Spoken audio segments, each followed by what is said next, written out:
আজ আমি আপনাকে যে মানুষটার জীবনের ঘটনা বলবো, তিনি অনেক ভরসা করে, অনেক বিশ্বাস করে তার জীবনের একটা অত্যন্ত সত্যি ঘটনা বা বলা যেতে পারে তার জীবনের কিছু ভুলও আমাদের সাথে শেয়ার করেছে।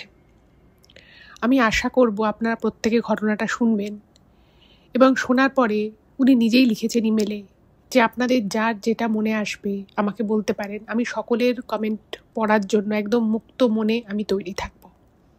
কারণ কোথাও না কোথাও উনি নিজেও জানেন যে উনি হয়তো একটা ভুল করেছিলেন, কিন্তু এই ভুলটা উনি যে নিজে থেকে করেছিলেন বা উনি যে জেনে বুঝেই এটা ভুল হচ্ছে সেটা জেনে উনি সেই কাজটা করেছিলেন তা কিন্তু নয়। ওনার জীবন একটা এমন মোড় নেয়, এমন একটা পরিস্থিতিতে উনি জীবনে দাঁড়িয়েছিলেন, সেই সময় ওনার যেটা ঠিক বলে মনে হয়েছে উনি কিন্তু সেটাই করেছিলেন। এবং শুধুমাত্র এই কারণের জন্য উনি কিন্তু ওনার নিজের আসল নামটাই ব্যবহার করেছেন। উনি মেনশন করেছেন যে দিদি, আপনি যখন ঘটনাটা আপনার চ্যানেলে বলবেন আপনি কিন্তু সকলকে আমার আসল নাম বলতে পারেন। কেউ যদি আমাকে ব্যক্তিগতভাবে তাতে চিনেও থাকে তাতে আমার কোনো দুঃখ নেই। কারণ আমি উনি এখন একদম বাড়ির মধ্যেই থাকেন, কোণঠাসা অবস্থায় থাকেন, কারোর সাথে বিশেষ একটা কথা বলেন না। কিন্তু উনি খুব আর কি এগারলি ওয়েট করছিলেন যেন কেউ ওনার জীবনের এই ঘটনাটা শোনে, কেউ যেন জাজ করে ওনাকে। উনি চান ওনাকে কেউ জাজ করুক, কেউ বলুক যে উনি যেটা করেছেন সেটা কতটা ঠিক, কতটা ভুল, কতটা পরিস্থিতির চাপে পড়ে।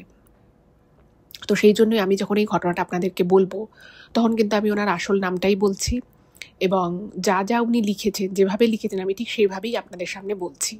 কিন্তু তবুও বলবো ঘটনাটা আপনারা মন দিয়ে শুনুন এবং ওনাকে জাজ করার আগে একটু ভেবেচিন্তে কমেন্ট করবেন। কারণ আমিও যখন ঘটনাটা প্রথম পড়া শুরু করি আমার মনে হয়েছিল যে একটা মানুষ জেনে শুনেই কাজগুলো কি করে করছে। কিন্তু পুরোটা যখন আমি পড়লাম, কিছুক্ষণ আমি নিস্তব্ধ ছিলাম, কিছুক্ষণ আমি চুপচাপ ভাবলাম যে আমি ঘটনাটা কি পড়লাম, কারণ এরকম ঘটনা খুব বেশি তো আমি পাই না। তারপরে মনে হলো যে একটা মানুষের জীবনে কীরকম পরিস্থিতি এলে সে এইরকম একটা সিচুয়েশনের মধ্যে ফেসে যায়। তো আমি আর কথা বাড়াবো না, চলে যাচ্ছি সরাসরি ঘটনায়। কিন্তু তার আগে আমি আপনাদের সকলকেই ভূত ভগবান চ্যানেলে স্বাগত জানাচ্ছি। আশা করছি সবাই খুব ভালো আছেন, সুস্থ আছেন, আনন্দে আছেন আর আমাদের চ্যানেলের ঘটনাগুলো এনজয় করছেন। আর যদি মনে হয় প্লিজ আপনারা আমাদের চ্যানেলের ভিডিওগুলোকে আপনাদের ফ্রেন্ড এবং ফ্যামিলির মধ্যে একটু শেয়ার করে দিন। আপনারা ফেসবুক, হোয়াটসঅ্যাপ যে কোনো মাধ্যমে কিন্তু ঘটনাগুলো শেয়ার করতে পারেন। আর যদি আপনাদের মনে হয় যে আপনাদের জীবনে এরকম কোনো ভৌতিক, অলৌকিক, দৈবিক বা অতিজাগতিক কিছু ঘটনা রয়েছে, তাহলে সেগুলো কিন্তু আপনারা ইমেল করে পাঠিয়ে দিতে পারেন। ইমেল আইডি আমাদের চ্যানেলের ডেসক্রিপশানে পেয়ে যাবেন। এটুকুই বলার ছিল। চলুন এবার চলে যাচ্ছি সরাসরি আজকের ঘটনায়। এখন আমি যে ঘটনাটা আপনাদেরকে বলবো সেই ঘটনাটা আমাকে মুম্বাই থেকে চিত্রাঙ্গদা লিখে পাঠিয়েছে। তো চিত্রাঙ্গদা যে ঘটনাটা লিখেছে এটা কিন্তু ওর জীবনের ঘটে যাওয়া একটা ঘটনা এবং বলা যেতে পারে একটা দীর্ঘ সময়, ওর জীবনের একটা দীর্ঘ সময়ের ঘটনা। তো এইটা বলার আগে আমাকে একদম গোড়া থেকে শুরু করতে হবে, যেখান থেকে ও ঘটনাটা লিখেছে। তো ছোটবেলায় চিত্রাঙ্গদা, ওর ভাই এবং ওর বাবা মা, এই চারজনের সংসার ছিল। ওরা প্রথমে কিন্তু কলকাতাতেই থাকতো। চিত্রাঙ্গদার যে বাবা মা তাদের মধ্যে একজন হিন্দু ছিলেন আর একজন মুসলিম ছিলেন। ওনার বাবা হিন্দু ছিলেন না মা হিন্দু ছিলেন সেটা উনি মেনশন করেননি, তাই সেটা আমি এখানে বলতে পারছি না। তো ওনার বাবা মায়ের মধ্যে একজন হিন্দু, একজন মুসলিম। তো ওনার বাবা মায়ের আমল বুঝতেই পারছেন, বেশ অনেক বছর আগেকার কথা। তো সেই সময় কিন্তু এই ধরনের একদম অন্য জাতে, অন্য ধর্মে বিয়ে করাটা খুব একটা সমাজে সবাই কিন্তু মেনে নিত না। স্বাভাবিকভাবেই যখন চিত্রাঙ্গদাদির বাবা মায়ের মধ্যে একটা প্রেম ভালোবাসার সম্পর্ক তৈরি হয়, তো তারা কিছুদিনের মধ্যেই বুঝে যায় যে তারা একে অপরকে ভীষণ ভালোবাসে এবং তারা সারাটা জীবন একে অপরের সাথে এবং পাশে থাকতে চায় বিয়ে করে। তো তারা যখন তাদের বাড়িতে এই বিষয় নিয়ে সরাসরি বলেও নি, জাস্ট একটু আধটু কথা যখন বলা শুরু করে, তো দুই বাড়ি থেকেই বুঝিয়ে দেয় যে না, তুমি অন্য ধর্মে বিয়ে করতে পারবে না।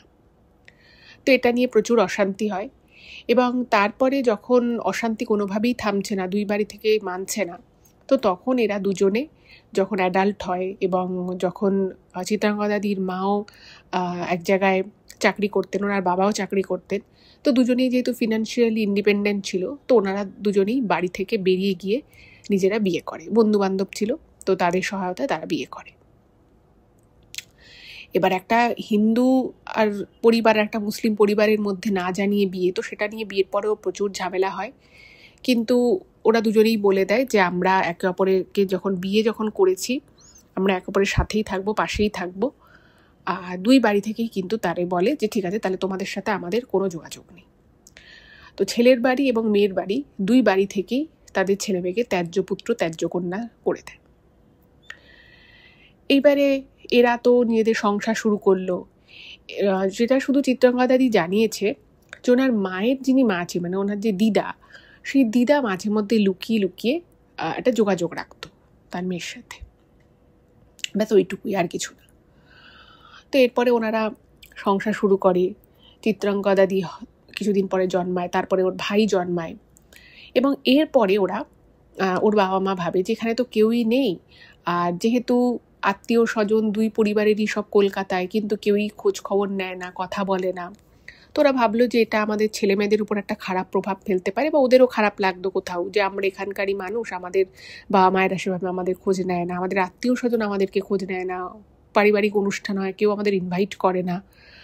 তো এই দুঃখে কষ্টে ওরা ভাবে যে ঠিক আছে, আমরা কলকাতায় থাকবো না। তো ওদের একজন কোনো কমন ফ্রেন্ড ছিল চিত্রাঙ্গদাদির বাবা মায়ের, তো তারা সেই বন্ধুর মারফত একটা কাজ পায়, দুজনেই চাকরি নিয়ে মুম্বাই চলে যায়। এবং সেই সময় ওরা চিত্রাঙ্গদাদি এবং ওনার ভাই তারাও বাবা মায়ের সাথে মুম্বাই চলে যায়, এবং সেখানে গিয়ে ওরা একদম সেটেল হয়ে যায়। এবং যেটা উনি লিখেছেন যে ওনার বাবা কিন্তু খুব ভালো পোস্টে চাকরি করতেন, এবং ওনার মা ওখানে একটা মানে স্টার্ট আপ কোম্পানিতে, মানে জাস্ট ওই কোম্পানিটা নতুন নতুন কাজ শুরু করেছিল, তো সেইখানে ওর মাও কিন্তু কাজ পেয়ে যায়। এবং ওনার বাবা এবং মা দুজনেই কিন্তু প্রচণ্ড কেরিয়ার নিয়ে চিন্তাভাবনা করতে থাকে, কারণ ওরা একদম জিরো থেকে শুরু করেছিল। মানে ওর চিত্রাঙ্গদাদির বাবাও তার ফ্যামিলি থেকে কোনো অ্যানসেস্ট্রাল টাকা পয়সার বিষয় সম্পত্তি কিচ্ছু পায়নি, আর চিত্রাঙ্গদাদির মায়ের ক্ষেত্রেও সেম। মানে ওনার দিদা আর কি, চিত্রাঙ্গদাদির দিদা লুকিয়ে লুকিয়ে একটু যোগাযোগ রাখতো ওই বিয়েতে দেওয়ার জন্য, 2-4টে গয়না, একটু সামান্য কিছু জিনিসপত্র, এটুকুই জাস্ট পেয়েছিল। তো আর মুম্বাই শহর জানেনই আপনারা যে প্রচণ্ড এক্সপেন্সিভ, ওখানে থাকা ভীষণ রকমভাবে দামি। তো ওনারা প্রথম থেকেই বুঝে গেছিলো যে আমাদেরকে যদি এই মুম্বাই শহরে কিছু একটা মাথা গোঁজার ঠাঁই নিজেদেরকে বানাতে হয়, তো সেক্ষেত্রে প্রচুর কাজকর্ম করতে হবে।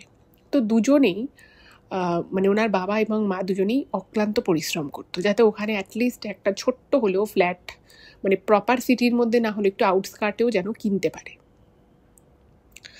তো এইরকমভাবে ওনার বাবা মা নিজেদের কেরিয়ার নিয়ে প্রচণ্ড আর কি বিধি ছিল। আর চিত্রাঙ্গদাদি ছোটোবেলা থেকেই, যেহেতু বাবা মা দুজনেই চাকরি করতো, দিনের অনেকটা সময় বাইরে থাকতো, মাঝে মধ্যে ওদের দেখাশোনার একজন ভদ্রমহিলা থাকতো, কখন তো সেই মহিলা ছেড়ে চলে গেল কাজ, আবার হয়তো অন্য কেউ এলো। তো এরকম করে করে না চিত্রাঙ্গদাদি ছোটো থেকেই একটা ম্যাচিওরিটি এসে গেছিলো, মানে যা ওর বয়স সেই তুলনায় ও যথেষ্ট ম্যাচিওর ছিল, অনেক কাজ করতে পারতো, ভাইয়ের কিছু দেখাশুনো করতে পারতো, এই সব কিছু। যেহেতু মা বাবা নেই, করতেই হবে, শিখতেই হবে, দেখে দেখে শিখে গেছিলো কাজকর্ম করা। তো নিজের ড্রেস পরা, ড্রেস চেঞ্জ করা, ভাইকে দেখাশুনো করা, এগুলো অনেক কম বয়স থেকে উনি করতেন। তো এইভাবে যখন এগোতে থাকে, তো যখন চিত্রাঙ্গদাদি 16-16.5 বছর বয়স, সেই সময় ওনাদের জীবনে একটা যাকে বলে ঝড় এলো। তো ঝড়টা কীরকম, সেটা হচ্ছে যে চিত্রাঙ্গদাদির মা মানে মানে মা বাবা দুজনেই মানে আলাদা আলাদাভাবে এক্সট্রা ম্যারিটাল অ্যাফেয়ারে যুক্ত হয়ে পড়ে। ওনার বাবাও একজন ভদ্রমহিলার সাথে আর কি সম্পর্কে ছিলেন, আবার চিত্রাঙ্গদাদির মাও কিন্তু অন্য আরেকজন ভদ্রলোকের সাথে সম্পর্কে ছিলেন। কিন্তু এদিকে এরা দুজনেই কিন্তু প্রেম ভালোবাসা করে বিয়ে করেছিল, একে অপরকে পছন্দ করে বিয়ে করেছিল, বাড়ির অমতে পর্যন্ত তারা বিয়ে করতে পিছপা হয়নি, বাড়ির কারোর সাথে সম্পর্ক ছিল না। কিন্তু সেই সম্পর্কটাও যখন মুম্বাই যায়, স্ট্রাগল পিরিয়ডটা যখন অনেকটা কমে এসেছে, তখন ওরা একটা ফ্ল্যাট নিয়েছে, একটা সেকেন্ড হ্যান্ড ফ্ল্যাট কিনেছে, ওরা ওখানে থাকে। তখন চিত্রাঙ্গদাদির বয়সও প্রায় 16 হয়ে গেছে, 16-16.5 এরকম বয়স। তো সেই সময় একদিন চিত্রাঙ্গদাদি এবং ওনার ভাইকে বলা হলো যে আমরা সেপারেশনে যাচ্ছি, এবং মানে এই চিত্রাঙ্গদাদি এবং ওনার ভাইয়ের দায়িত্ব কিছুদিন করে ওনার মায়ের কাছে থাকবে, কিছুদিন করে ওনার বাবার কাছে থাকবে। ওনার মা বলে যে আমি একজনকে ভালোবাসি, আমি তাকে বিয়ে করব। আবার ওনার বাবাও বলে দেয় যে আমিও একজনকে ভালোবাসি, আমি তাকে বিয়ে করব। তো বলে যে তোমাদের কোনো সমস্যা হবে না, তোমাদের পড়াশুনো যে খরচাপাতি লাগে বা তোমাদের টেক কেয়ার করা যে টাকা পয়সা যা যা কিছু লাগে সেটা আমরা দুজনের মধ্যে স্প্লিট করে নিচ্ছি, কিন্তু আমরা অ্যাজ হাজব্যান্ড ওয়াইফ মানে আলাদা হচ্ছি, কিন্তু তোমাদের বাবা মা হিসেবে আমরা সবসময় তোমাদের জন্য রয়েছি, সেটা নিয়ে তোমরা কখনো চিন্তা করবে না। তো ওনার ভাই তখন মানে ওনার ভাই না ছোটবেলা থেকেই একটু খেলাধুলোর দিকে বেশি মন, একটু বাইরে খেলবো, একটু বাইরে খেতে যাব, এইগুলোর দিকে বেশি মন ছিল, আর বয়সটাও একটু কম। কিন্তু চিত্রাঙ্গদাদি ওনার বাবা মাকে না ভীষণ ভালোবাসতো, মানে উনি তো সারাদিন অনেকটা সময় একা থাকতো, ভাই স্কুল থেকে এলে তাকে একটু দেখাশোনা করার একজন মাসি থাকতো, বাট স্টিল চিত্রাঙ্গদাদি অনেক কিছুই করতো, কারণ ওনার মধ্যে ম্যাচিউরিটিটা অনেক আগে চলে এসেছিল। তো ওনার এই বাবা মায়ের সেপারেশনটা চিত্রাঙ্গদাদিকে কিন্তু মনে মনে মানে প্রচণ্ড কষ্ট দেয়। মানে কোনোদিন উনি ভাবতে পারেনি যে ওনার বাবা মা এভাবে আলাদা হয়ে যাবে, ওরা কিছুদিন মায়ের বাড়িতে থাকবে, কিছুদিন বাবার বাড়িতে থাকবে, এইভাবে মানুষ হবে। এবার সিচুয়েশন তখন এমন যে চিত্রাঙ্গদাদি কিছু বলতেও পারেনি যে না এটা কেন করছো বা কিছু, কারণ বুঝে গেছিল যে এটা হয়তো অনেক দূর এগিয়ে গেছে, এখন আমি আর বলে হয়তো কিছু করতে পারবো না। তো তাও চিত্রাঙ্গদাদি ওনার বাবাকে বলে যে কেন তোমরা আলাদা হয়ে যাচ্ছ, কারণ সে তো তখন বড় হয়েছে, 16 বছর বয়স, মানে বুঝতেই পারছেন অনেকটাই বড় হয়েছে, আর যেহেতু ওনার ম্যাচুরিটিটা আরও বেশি ছিল, ফলে ওনার কাছে অনেকটাই সেই বয়সেই ব্যাপারটা ক্লিয়ার ছিল। বাট স্টিল বলছি যে কেন তোমরা আলাদা থাকছো, তখন বলছে দেখো আমরা স্বামী স্ত্রী আলাদা হচ্ছি, তোমার প্যারেন্ট হিসেবে আমরা কিন্তু আলাদা হচ্ছি না, তো তুমি এসব নিয়ে ভেবো না, আমি একজন অন্য কাউকে ভালোবাসি, আমি তাকে বিয়ে করবো, তোমার মা একজনকে ভালোবাসে, তাকে বিয়ে করবে, এটা দ্যাট সিম্পল, তোমরা এগুলোর মধ্যে পড়ো না। তো চিত্রাঙ্গদাদি যেটা বলার জন্য ওনার বাবার কাছে গেছিল সেটা অ্যাকচুয়ালি উনি ব্যক্তই করতে পারেনি, এবং ওনার বাবা পরিষ্কারভাবে বিষয়টা বুঝিয়ে দেয়। মানে প্রথম দিক থেকে কিন্তু ওনার মা এবং ওনার বাবা সত্যি কথা বলেছিল যে না আমরা একে অপরের সাথে স্বামী স্ত্রীর সম্পর্কে থাকতে পারবো না, কিন্তু তোমার বাবা মা হিসেবে তোমার ভাইয়ের কিন্তু কোনো অসুবিধা হবে না।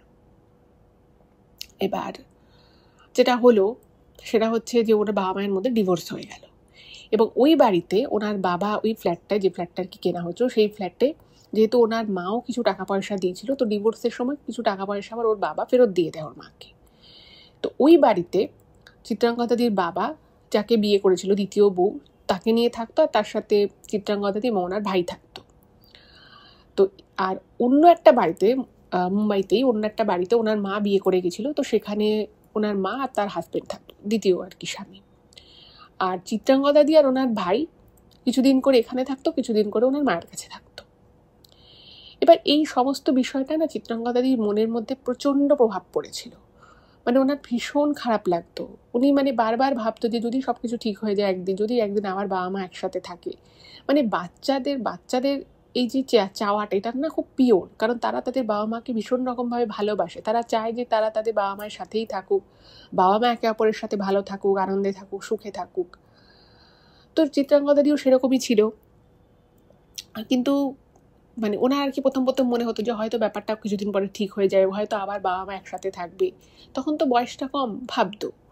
কিন্তু যখন একটা বছর চলে গেল এবং চিত্রাঙ্গদাদি দেখছে যে ওনার বাবা তার দ্বিতীয় স্ত্রীকে নিয়ে খুব খুশি আছে, এই বাড়িতে যখন থাকে তখন দেখে, আবার চিত্রাঙ্গদাদি এবং ওনার ভাই যখন আবার ওনার মায়ের কাছে থাকতে যায়, তো সেখানে গিয়ে দেখছে যে ওনার মাও কিন্তু তার দ্বিতীয় স্বামীকে নিয়ে যথেষ্ট খুশি আছে, এবং ওনার মা মুখে কিছু না বললেও খুব একটা যে পছন্দ করতো তা নয়। মানে চিত্রাঙ্গদাদি এবং ওনার ভাই যখন মাসে 10-12 দিনের জন্য ওনার মায়ের বাড়িতে যেত, তো বুঝতে পারতো যে ওনার মা খুব একটা পছন্দ করে না, আর ওদের জন্য মানে আলাদা করে বিশেষ সময়ও দিত না, ওদের খাওয়া দাওয়া থাকতো, ওর মা তার হাজব্যান্ডকে নিয়ে হয়তো কোথাও ঘুরতে গেল বা হয়তো কোথাও কোনো কাজে গেল, কারণ ওনার মা যাকে বিয়ে করেছিল তার একটা অ্যাড এজেন্সি ছিল, তো সেই অ্যাড এজেন্সিতে একসাথেই দুজনে কাজ করতো, নিজস্ব অ্যাড এজেন্সি।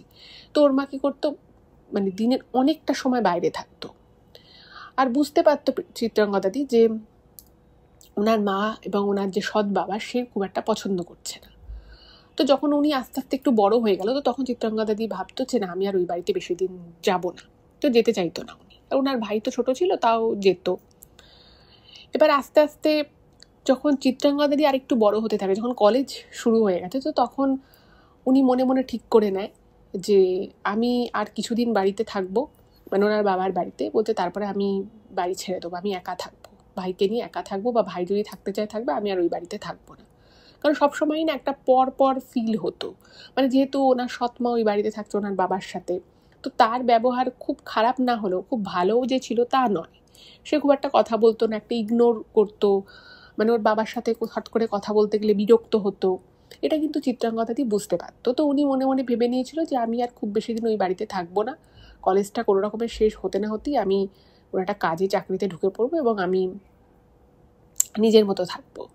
কারণ চিত্রাঙ্গদাদি কি ছিল, ওনার মনের ভিতরে অনেক কষ্ট ছিল, অনেক দুঃখ, অনেক কিছু অভিযোগ সেটা ছিল, কিন্তু সেটা বলবে কাকে? কারণ মা বাড়ির দিকে কারোর সাথে কোনো যোগাযোগ নেই, দাদু ঠাকুমার দিক থেকে কারোর সাথে কোনো যোগাযোগ নেই, কারণ ওনার বাবা মায়েরাদেরকে সবাই ত্যায্য পুত্র ত্যায্য কন্যা করেছিল। ফলে ওনার মনে যেগুলো চলতো, যে দুঃখ কষ্ট, যে ইমোশন, সেগুলো আউটবাস্ট করার মতো কোনো জায়গা ছিল না, পুরোটা নিজের মনের মধ্যে রাখতো। তার ওনার ভাই না একটু অন্যরকম ছিল, মানে একটু খেলাধুলো করা, একটু খেতে ভালোবাসা।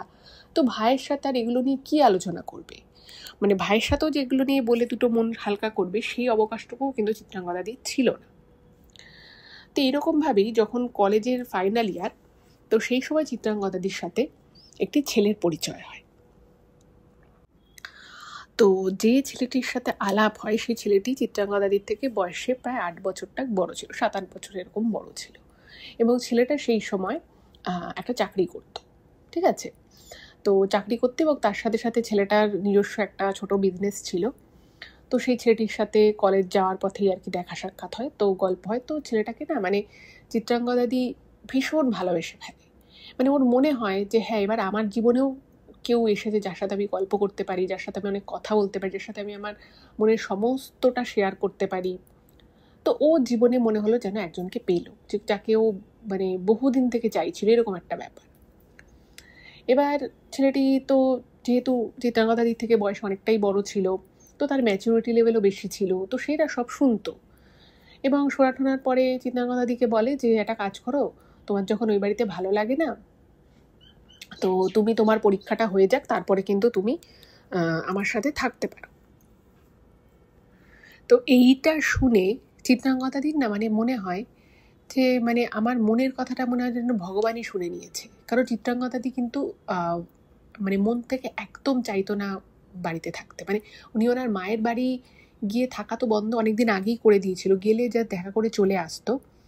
আর ওনার বাবার বাড়িতেও আর মানে আর থাকতে ভালো লাগতো না, কারণ দেখতো যে ওনার বাবা আগের মতো আর সময় দেয় না, মানে বাবা তাও যদি বা একটু কথা বলে, ওনার সৎমা একটু কীভাবে তাকায়, ওর বাবা কোনো জিনিস দিলে ওর সৎমা একটু বাড়িতে ঝামেলা অশান্তি করে, সেগুলো ওনার বাবা চেষ্টা করে যাতে মেয়ের কানে বা ছেলের কানে না পৌঁছয়। বাট যেহেতু চিত্রাঙ্গদাদি বড় ছিল এবং খুব বেশি ম্যাচিওর ছিল, তো উনি বুঝে যেত যে এটা নিয়ে একটা অশান্তি হয়েছে, আমাকে বাবা দিয়ে জিনিসটা দিয়েছে বলে এটা হয়তো অশান্তি হয়েছে। তো ওনার ভালো লাগতো না, কারণ ওনার ওই যে বাবা মায়ের সেপারেশনটা, এটা চিত্রাঙ্গদাদি কোনোভাবেই মন থেকে মেনে নিতে পারেনি। সবসময় মনে হতো যে একটা ব্রোকেন ফ্যামিলি থেকে আমরা বিলং করছি, আমাদেরকে কেউই চায় না, কেউই আমাদেরকে ভালোবাসে না, বাবা যেটুকু করে সেটুকু হয়তো কর্তব্যের খাতিরে করে। তো তখন চিত্রাঙ্গদাদিকে ওই ছেলেটা বলে যে তোমার 18 বছর যখন হয়ে যাবে, তুমি আমি একসাথে জীবন শুরু করব। ইন দ্য মিন টাইম চিত্রাঙ্গদাদি বাড়িতে ওনার বাবাকে জানিয়ে দেয় যে আমার মানে তখন না 3-4 মাস বাকি 18 বছর হতে, বলছে আবার 18 বছর হয়ে গেলে আমি আর এখানে থাকবো না, আমার একজন বয়ফ্রেন্ড আছে, আমি তার সাথে থাকবো। তো স্বাভাবিকভাবে ওনার বাবা বলে যে এটা তুমি কি কথা বলছো, মাত্র 18 বছর বয়স, তোমার এখন পড়াশুনো করে জীবনে নিজের পায়ে দাঁড়ানোর সময়, তুমি এখন বলছো যে তুমি একজন তোমার বয়ফ্রেন্ডের সাথে থাকবে, লিভ ইন রিলেশনশিপে থাকবে, এটা তো আমি মেনে নেব না। তো চিত্রাঙ্গদাদি বললো যে না, তুমি যদি মেনে না নাও তাহলে আমার কিছু করার নেই, কারণ তুমি তোমার মতো জীবন বেছে নিয়েছো, আমাদের মা তার নিজের ইচ্ছে মতো জীবন বেছে নিয়েছে, আমরা যে কিভাবে আছি, আমাদের মনে কোনো দুঃখ হচ্ছে কিনা, কষ্ট আসছে, এরকমই তোমরা তো কেউ জিজ্ঞেস করো না। তোমরা শুধু এটুকু জিজ্ঞেস করো যে আমি ঠিকমতো খেয়েছি কি না, আমার কিছু লাগবে কি না, আমার কোনো টাকা পয়সা হাত খরচা বইপত্রের জন্য কিছু লাগবে কি না, দ্যাটস ইট। কিন্তু আমার কোথাও যদি কখনো যদি ঘুরতে যেতে ইচ্ছা হয়, আমার যদি কখনো স্পেশাল কিছু খেতে ইচ্ছা হয়, কখনো যদি আমার তোমার সাথে গল্প করতে ইচ্ছে হয়, সেটা তো তোমরা কখনো আমাকে জিজ্ঞেস করো না। তো তোমরা আমাকে যদি বারণও করো আমি কিন্তু শুনবো না, বা আমি শুনতে পারবো না। তো বেটার হয় যে তোমরা আমার এই সিদ্ধান্তটাকে মেনে নাও। তো বললো যে তোমার মা জানে? তো তখন চিত্রাঙ্গদাদি বলে যে না, আমি মাকে জানাইনি, কারণ আমার মনে হয় মাকে জানানোর কোনো প্রয়োজন নেই। তো তো তারপরে ওনার বাবা অনেকভাবেই বিষয়টা বাধা দেওয়ার চেষ্টা করে। তারপরে চিত্রাঙ্গদা দিদির মাকে ওর বাবা ফোন করে জানায় যে মেয়েকে তুমি একটু বোঝাও, বাট ওনার মা বোঝান, কিন্তু চিত্রাঙ্গদা দিদি মনে মনে ঠিক করে নিয়েছিল যে আমি আর কারোর কথা শুনবো না, আমি এবার নিজের মতো করে বাঁচতে চাই। তো কিছু টাকা পয়সা জিনিসপত্র নিয়ে চিত্রাঙ্গদা দিদি বাড়ি ছেড়ে দেয় এবং ওনার বাবা বলে যে ঠিক আছে, আমাকে একবার ছেলেটার সাথে মিট করাও, তুমি কার সাথে তুমি তোমার জীবনটা কাটাতে চাইছো আমি তাকে একবার দেখতে চাই, কথা বলতে চাই। তো চিত্রাঙ্গদা দিদি তার বয়ফ্রেন্ডকে একদিন ওনার বাবার সাথে মিট করায়। তো ওনার বাবা টুকটাক কথাবার্তা বলে এবং ওনার বাবা বলে যে দেখো, আমার ছেলেটাকে খারাপ লেগেছে আমি সেটা বলতে পারবো না, তবে যদি কখনো কোনো বিষয়ে তোমার ডাউট হয় বা তোমার মনে হয় যে তোমার যে পক্ষে জায়গাটা সেফ নয়, তুমি শুধু আমাকে একবার ফোন করবে, আমি নিতে চলে আসবো তোমায়। এই বাড়ি তোমার জন্য, তোমার ভাইয়ের জন্য সবসময় খোলা থাকবে, সেটা তুমি সবসময় জেনে রেখো। আমার আর তোমার মায়ের সাথে যাই হয়ে থাকুক না কেন, আমরা যতই সেপারেটেড থাকি না কেন, বাবা মা হিসেবে কিন্তু আমরা সবসময় তোমার জন্য রয়েছি। আর যেটা চিত্রাঙ্গদা দিদি লিখেছে যে ওনার বাবা কিন্তু হয়তো সময় অতটা দিতে পারতো না, কিন্তু ওনার বাবা ওনাদের কোনোদিনও কোনো জিনিসপত্রের অভাব হতে দেয়নি, সেটা খাওয়া দাওয়া হোক, জামা কাপড় হোক, পড়াশুনোর কিছু হোক, কোনো দিন দেয়নি। যাই হোক, তো একটা জিনিস যেখানে ইমেলে চিত্রাঙ্গদা দি বারবার মেনশন করেছে যে উনি যখন ছোট ছিল, যখন থেকে উনি শুনলেন যে ওনার বাবা মায়ের মধ্যে ডিভোর্স হচ্ছে, ওনার না বারবার একটা প্রশ্নই মনে আসতো যে আমার বাবা মায়ের মধ্যে কী এমন বরামনির অভাব হলো বা কী এমন বিষয় ঘটলো যার জন্য তারা ডিভোর্স নিল। এবং যখন চিত্রাঙ্গদা দি দেখতো স্কুলে যে বাবা মায়ের একসাথে গার্জিয়ান মিটিংয়ে এসছে বা কেউ ছাড়তে এসেছে, তখন চিত্রাঙ্গদা দির কোথাও না খুব খারাপ লাগতো। এবং ওনার নিজের জন্য যতটা খারাপ লাগতো তার থেকেও যেন বেশি খারাপ লাগতো ওনার ভাইয়ের জন্য, যে ভাই তো অনেকটা ছোট, ভাই তো কিছুই বুঝলো না, ভাইয়ের সাথে এটা কি হলো। যাই হোক, তো চিত্রাঙ্গদা দি দেখলো যে ওনার ভাইও তখন কিছুটা বড় হয়ে গেছে, তো উনি বাড়ি ছেড়ে দিল। এবং বাড়ি ছেড়ে দেওয়ার পরে মুম্বাইতেই একটা ফ্ল্যাট ভাড়া করে ছেলেটা থাকতো এবং সেই ফ্ল্যাটে, সেই ভাড়া করা ফ্ল্যাটে গিয়ে চিত্রাঙ্গদা দি উঠল এবং মনে অনেক আশা, ভালো থাকার একটা ইচ্ছে, অনেক স্বপ্ন এবং ছেলেটার প্রতি অগাধ ভালোবাসা নিয়ে কিন্তু চিত্রাঙ্গদা দি, মানে ততদিনে কলেজ পাস হয়ে গেছে, তো একটা জায়গায় চাকরিতে ঢুকেছে এবং ওরা নিজেদের মতো করে জীবন শুরু করলো। এবং এই অবধি কিন্তু বিষয়টা একরকম ছিল, বাট এরপরে চিত্রাঙ্গদা দির জীবনে যে ঠিক কী সময় অপেক্ষা করছিল সেটা কিন্তু উনি নিজেও জানতেন না। তো উনি যেটা জানিয়েছেন যে প্রথম ছেলেটার সাথে ওখানে যে জীবন শুরু করলো ভালোই কাটছিল, ছেলেটা মানে ওর সাথে ভালোই ব্যবহার করতো, ওদের মধ্যে একটা ভালো আন্ডারস্ট্যান্ডিং ছিল, দুজনেই চাকরি করতো, ফলে দুজনের মধ্যে না কোনো বিষয় নিয়ে কোনো খারাপ কিছু বা কোনো ঝগড়াঝাটি কিছুই ছিল না, খুব সুখে শান্তিতে ওরা আশেপাশে কোথাও ঘুরতে যেত এবং মাঝে মধ্যে সপ্তাহে 1 দিন 2 দিন করে এই চিত্রাঙ্গদা দি বাড়িতে আসতো, মানে ওনার বাবার কাছে আসতো, ওনার বাবার সাথে দেখা করতো আর ওনার ভাই ছিল, ভাইয়ের সাথে দেখা করতো। এবার ওই সময়টায় চিত্রাঙ্গদা দি আবার একটু মানসিকভাবে ধাক্কা খায়, তার কারণ হচ্ছে যে চিত্রাঙ্গদা দির মা ওনাকে আর কি বেশ কিছু কথা শোনায়, মানে আর কি ওনার মায়ের একদম ইচ্ছে ছিল না যে ওনার মেয়ে এরকম কারোর সাথে লিভ ইন রিলেশনশিপে থাকুক, তো ওনার মা বারণ করেছিল। তো তখন ওনার খুব রাগ হয়, উনিও তখন ওনার মাকে বেশ কিছু কথা শোনায় যে তুমি যদি এতই আমার প্রতি চিন্তিত থাকতে তাহলে তুমি কেন আলাদা জায়গায় বিয়ে করে নিলে, তো তোমরা তো তোমাদের জীবনটা তোমাদের মতো করে বেছে নিয়েছো, এখন আমারও তো একটা নিজস্ব জীবন আছে, আমাকেও তো ভালো থাকতে হবে। তো এই বিষয় নিয়ে ওনার সাথে ওনার মায়ের একটু কথা কাটাকাটি হয় এবং ওনার মায়ের সাথে আর কি যোগাযোগটা একদমই আর কি যাকে বলে বন্ধই হয়ে যায়। তো এরকম সপ্তাহে 1 থেকে 2 দিন করে আসতো, ওনার বাবার সাথে দেখা করতো আর বাড়ি চলে যেত। তো এইভাবেই আর কি কাটছে। তো এইভাবে 1 বছর কেটে যায় এবং 1 বছর কিন্তু বেশ ভালোই কাটে। এবার 1 বছরের পর থেকে যেটা প্রবলেম আসা শুরু হয় সেটা হচ্ছে যে ছেলেটার সাথে আর কি উনি লিভ ইন রিলেশনশিপে থাকতো, তো সেই ছেলেটা মাস 8-9 পর থেকে যে ফ্ল্যাটটা আর কি ওরা ভাড়া করে থাকতো, একটা 1 BHK ফ্ল্যাটে, তো সেই ফ্ল্যাটে মাঝে মধ্যে আসতো না। তো এরকম হতো 1 দিন 2 দিন করে ছেলেটা ফ্ল্যাটে আসতো না, বলতো যে আমার কাজ আছে, আমার একটা নতুন প্রজেক্টে কাজ করছি, তো সেই জন্য আমি খুব বিজি থাকবো। এবার চিত্রাঙ্গদা দি মানে এটা প্রথম বিশ্বাস করতো যে হ্যাঁ প্রচুর কাজে আছে তাই জন্য হয়তো আজকে ফিরতে পারেনি বা 1 দিন 2 দিন ফিরতে পারে না বাড়িতে। কিন্তু কিছুদিন পর থেকে চিত্রাঙ্গদাদি একটু সন্দেহ হতে থাকে, ছেলেটার কথাবার্তা বিহেভিয়ার একটু সন্দেহ হতে থাকে। তো ও তখন ছেলেটাকে জিজ্ঞেস করে যে কী ব্যাপার বলো তো, তুমি কি শুধুমাত্র কাজের জন্যই ফ্ল্যাটে আসো না, নাকি অন্য কোনো ব্যাপার আছে? তো সেই সময় থেকে ছেলেটার সাথে চিত্রাঙ্গদাদির একটা মনোমালিন্য শুরু হতে থাকে। এবং সেই সময় ছেলেটা বলে যে দেখো, আমি অনেকগুলো কাজ একসাথে নিয়ে ফেলেছি, আমি একটা নতুন প্রজেক্টে কাজ করছি, তো আমার টাকা পয়সারও প্রয়োজন আছে, তো তুমি বরং এই সমস্ত উল্টোপাল্টা চিন্তাভাবনা না করে মন দিয়ে কাজ করো, আর আমাকে কিন্তু তোমাকে বেশ কিছু টাকা ধার দিতে হবে, আমি টাকাটা তোমার থেকে ধার হিসেবেই নেব, আমি তোমাকে পরের টাকাটা শোধ করে দেবো। তো চিত্রাঙ্গদাদি বলে যে সেটা না, আমি তোমাকে দেবো, আমার যতটা টাকা পয়সা আছে, আমি তো তোমার কাছে কিছু লুকোইনি, আমি দিয়ে দেবো, কিন্তু তুমি ফ্ল্যাটে আসো না কেন? তুমি রাতে কোথায় থাকো? দিনে রাতে একদিন বেরিয়ে যাচ্ছ, দুদিন পরে বাড়ি ঢুকছো। তো ছেলেটা বারবারই বলতে থাকে যে ওর কাজের ভীষণ প্রেশার চলছে, ওটা নতুন কাজ নিয়েছে, তো সেই জন্যই ওর ব্যস্ততা। কিন্তু কোথাও একটা চিত্রাঙ্গদাদির মনে খটকা লাগতে থাকে যে ও আদৌ কি আমায় সত্যি কথাগুলো বলছে, নাকি ও আমাকে মিথ্যে কথা বলছে। যাই হোক, তো ওনার কাছে কোনো এরকম ঠোস প্রমাণ ছিল না। এবার প্রমাণ যখন না থাকে তখন তো ফট করে কোনো কিছু ওইভাবে বলা যায় না। তো উনিও ওভাবে আর কি মনে মনে অনেক কিছুই ভাবলে, উনি কিন্তু সরাসরি ছেলেটাকে কিছু বলতে পারতো না। কিন্তু ছেলেটার বিহেভিয়ারে আস্তে আস্তে আস্তে আস্তে আরও বেশি পরিবর্তন চিত্রাঙ্গদাদি লক্ষ্য করতে থাকে। এবং ছেলেটা যখনই ওনার সাথে কথা বলতো তখনই আর কি ওই টাকা পয়সা নিয়ে কথা বলতো, বারবার টাকা চাইতো, যদি না দিত তো সেটা নিয়ে ঝগড়া অশান্তি হতো। এইরকমভাবে যখন আস্তে আস্তে যায়, তো ওনারও আস্তে আস্তে মানে মানসিক শান্তি, যে জন্য উনি বাড়ি ছাড়লো, তো সেই আবার সেই ডিপ্রেশন, আবার সেই মনোমালিন্য, সেই মন খারাপ করা বিষয়গুলো আবার কিন্তু চিত্রাঙ্গদাদির মনকে ভারাক্রান্ত করে তুলল। এবং কোথাও যেন একটা বিশ্বাস ভঙ্গের ইঙ্গিত চিত্রাঙ্গদাদি পেতে থাকে। এবার যেহেতু ছেলেটা বয়সে বড় ছিল, ওর অনেক কাজকর্মের সাথে যুক্ত ছিল, ওর কালিগরাও বড় ছিল, তো তারাও কখনো কখনো আসতো, তো ওরা কাজকর্ম নিয়ে কথাবার্তা বলতো। তো কখনো কখনো ওনার মনে হতো যে আরে আমি কি ওভার থিঙ্কিং করছি, হয়তো সত্যি ও অনেক কাজ নিয়ে ব্যস্ত আছে। তো এইরকমভাবে যখন বছর 2 কেটে যায়, এবং সেই 2 বছরের মাথায় চিত্রাঙ্গদাদির সাথে ওনার লিভ ইন পার্টনারের সম্পর্ক একদমই ভালো যাচ্ছে না। মানে দুজনেই দুজনের বিভিন্ন রকমের খুঁত বার করছে।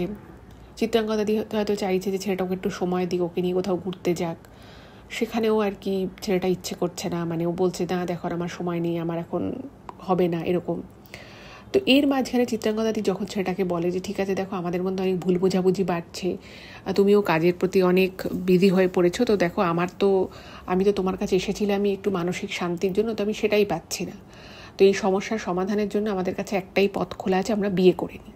আমরা যদি বিয়ে করিনি তাহলে তুমি আমাকে সব জায়গায় নিয়ে যেতে পারবে। কারণ ছেলেটা বলতো যে দেখো, তোমার সাথে আমার বিয়ে হয়নি, তো আমি সব জায়গায় তোমাকে ইন্ট্রোডিউসও করাতে পারবো না, সব জায়গায় আমি তোমার কথা বলতেও পারবো না। তো সেটারই সলিউশন হিসেবে চিত্রাঙ্গদাদি ছেলেটিকে বলে যে চলো আমরা বিয়ে করে নিই। এই বিয়ে করার কথা যবে থেকে চিত্রাঙ্গদাদি বলে, তবে থেকে কিন্তু ছেলেটার বিহেভিয়ার একদম পাল্টে যায়। ছেলেটা বলে না, আমি তোমাকে বিয়ে থেকে কিছু করতে পারবো না।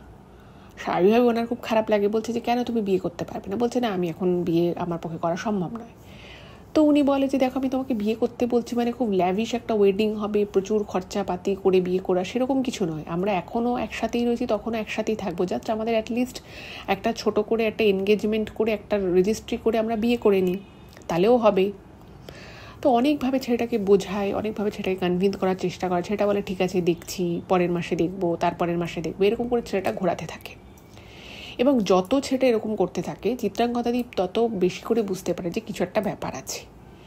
এবার ততদিনে চিত্রাঙ্গদাদি যেটা লিখেছে যে মানসিক দিক থেকে মানে ও এমনভাবে ছেলেটার সাথে জড়িয়ে গেছে যে ওর পক্ষে ওইখান থেকে বেরিয়ে আসাটা সম্ভব নয়। ও বুঝতে পারছে যে এই সম্পর্কের কোনো পরিণতি নেই, এই সম্পর্ক কোনোভাবেই আর ঠিক জায়গায় হয়তো যাবে না। কারণ ছেলেটা মানে প্রথম দিকে যেমন বারবার সময় পাল্টাচ্ছিল, বলছিল 1 মাস পরে বিয়ে করবো, 2 মাস পরে, 3 মাস পরে, এই কাজটা হলে করব। তো ও বুঝতে পারছে যে সেটা আদতে ওকে বিয়ে করবে না। কিন্তু উনিও যে ওখান থেকে সরে আসবে সেটাও উনি সরে আসতে পারছিল না। মানে একটা কীরকম স্বভাব হয়ে গেছিলো যে ওই ছেলেটার সাথে থাকা, ও হয়তো 1-2 দিন করে আসে না, এবং ছেলেটার সাথে ওর এমন সম্পর্ক হয়ে যায় যে ছেলেটি ওকে বলতোও না যে আমি কোথায় যাচ্ছি, কখন ফিরবো, এবং ও জানতো যে ওকে যদি বলেও সেটা মিথ্যা কথাই হবে। তো সব কিছু বুঝতে পারলেও কোথায় যাবে চিত্রাঙ্গদাদি? ওনার যাওয়ার মতো কোনো জায়গা ছিল না। বাবার বাড়িতে তার যাওয়ার জায়গা থাকলেও সেখানের পরিবেশ ঠিক ছিল না। ওনার বাবা অসুস্থ হয়ে পড়েছিল, তো ওনার বাবা যাকে বিয়ে করেছে তার দ্বিতীয় পক্ষের স্ত্রী, তার আবার একটা আগের পক্ষের মেয়ে ছিল, তো সেই মেয়েটি ওখানেই থাকতো। তো বাড়ির পরিবেশ একেবারেই ঠিক ছিল না। ওনার ভাইয়েরও অনেক অসুবিধে হতো ওই বাড়িতে থাকতে। তারপরে ওনার মা, তিনিও একজনকে বিয়ে করে নিজের মতো সংসার করছিলেন। তো তার কাছেও গিয়েও যে উনি তার উঠবে বা তার কাছে গিয়ে চিত্রাঙ্গদা তার মনের দুঃখের কথা, কষ্টের কথা বলবে, সেই পরিস্থিতিটাও ছিল না। তো উনি বুঝে যায় যে আমার যা হবার এখানেই হবে, আমার যা ভবিষ্যৎ সেটা আমার এভাবেই চলবে, আমার এখান থেকে কোনো মুক্তি নেই। তো উনি ভাবলেন ঠিক আছে, যেমন চলছে সেরকমই চলুক। তো সেইভাবেই দাঁতে দাঁত চেপে ছেলেটার দিনের পর দিন দুর্ব্যবহার, দিনের পর দিনের মিথ্যে কথা, এগুলো সহ্য করেই চিত্রাঙ্গদাদি আরও 2-2.5 বছর কাটিয়ে দেয়, মানে টোটাল 4.5 বছর।